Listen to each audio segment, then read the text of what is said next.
এই এনসিপি এই সংগঠনটি এখন বেয়াদপের সংগঠনে পরিণত হয়েছে। এই সংগঠনের আপ টু বটন জয় কজন নেতৃত্ব আছে, প্রত্যেকটি বেয়াদপ। এই বেয়াদপের সংগঠনে পরিণত হচ্ছে। বেয়াদপ বাংলাদেশের নেতৃত্ব দিতে পারে না। বেয়াদপের সাথে বিএনপির কোনো সমস্যা না। বিএনপি তো জনগণের দল। বিএনপি রাষ্ট্র ক্ষমতায় ছিল।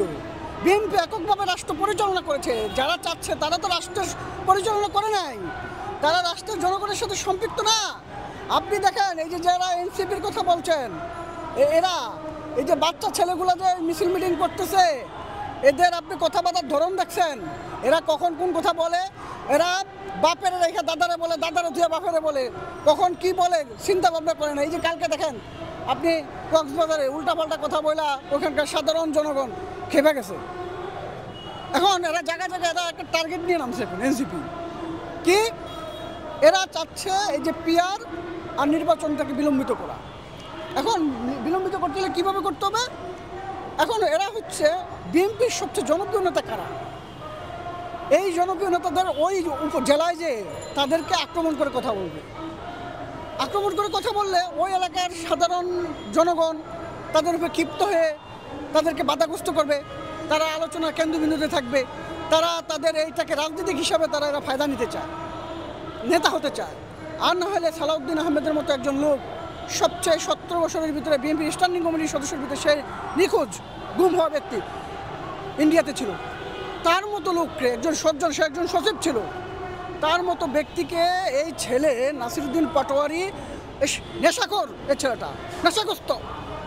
ও কখন কাকে কি বলে ও বুঝে শুনে বলে না। ও আমার চাঁদপুরের সন্তান, এই চাঁদপুরের কুলাঙ্গার। এই কুলাঙ্গারকে বলবো, ভবিষ্যতে যদি কথাবার্তা বলো সিনিয়র নেতাদের ব্যাপারে খুব সতর্ক অবলম্বন করবা। তুমি এত বড় স্পর্ধা তোমাকে দিল কে? তুমি যে এত বড় নেতা হয়ে থাকো, তাহলে যাও চাঁদপুরে দেখি একটা সমাবেশ করে দেখা হচ্ছে তোমার এলাকা, নিজ এলাকাতে তুমি কীরকম নেতারা হয়ে গেছো তুমি। হ্যাঁ, তোমার বংশ পরিচয় কী? তোমার বাবার পরিচয় কী? তুমি কোথেকে আসছো? তুমি পাইছোটা কি? তুমি কি টেলিভিশনের সামনে বড় বড় কথা বললে, নেতাদেরকে অশ্রদ্ধা অসম্মান করে কথা বললে কি বড় নেতা হওয়া যায় নাকি? এই এনসিপি এই সংগঠনটি এখন বেয়াদপের সংগঠনে পরিণত হয়েছে। এই সংগঠনের আপ টু বটন জয় কজন নেতৃত্ব আছে, প্রত্যেকটি বেয়াদপ। এই বেয়াদপের সংগঠনে পরিণত হচ্ছে। বেয়াদপ বাংলাদেশের নেতৃত্ব দিতে পারে না। বেয়াদপের সাথে বাংলাদেশের মানুষের কোনো আপোষ নাই।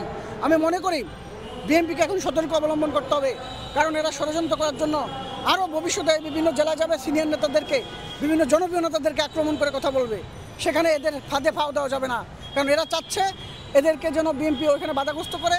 এরা এই নির্বাচনটাকে প্রশ্নবিদ্ধ করার জন্য এবং নির্বাচন পিছানোর জন্য কিন্তু এরা এই নাটকগুলো তৈরি করতেছে।